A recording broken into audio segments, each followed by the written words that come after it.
थारूशाह report नुमाइंदा खुसूसी थारूशाह के नवाही गांव करीम नवदेराज में ज़री ज़मीन पर कब्जे की मुबैना कोशिश के खिलाफ मकामी शहरी बादल देराज ने नेशनल प्रेस क्लब थारूशाह के सामने शदीद एहतजाज किया।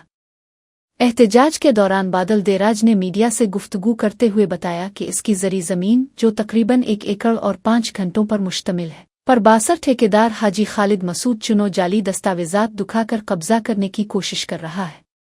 बादल देराज का कहना था कि मज़कूरा शख्स सियासी असर और रसूख इस्तेमाल कर रहा है और मकामी पुलिस भी इसकी पुश्त पनाही कर रही है। उन्होंने इल्ज़ाम लगाया कि गुज़िश्ता दिनों SHO थारूशाह ने इसे बेगुनाह गिरफ्तार करके जेल में डाल दिया, जहां इसे ज़िल्लत आमेज़ रवैये और धमकियों का सामना करना पड़ा।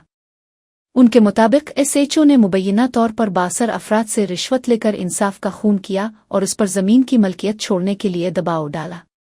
बादल देराज ने इल्ज़ाम आयद किया कि अगर इसे कोई नुकसान पहुंचा तो इसके जिम्मेदार हाजी खालिद मसूद चुनो और टाइम न्यूज़ के रिपोर्टर गुलाम शबीर इज होंगे, जो न सिर्फ फ़ोन पर धमकियां दे रहे हैं बल्कि बासर लोगों के साथ मिलकर उसके खिलाफ साजिशें भी कर रहे हैं।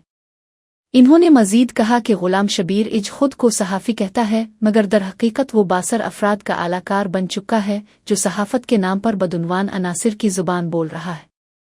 ऐसे लोग सहाफ़त पर बदनुमा दाग हैं। बादल देराज ने IG सिंध, DIG शहीद बेनज़ीर आबाद और SSP नौशहरों फ़िरोज़ से मुतालबा किया कि वो मामले का नोटिस लेकर हाजी खालिद मसूद चुनो और गुलाम शबीर इज के खिलाफ कानूनी कार्रवाई करें ताकि बेगुनाह देहातियों को इंसाफ मिल सके।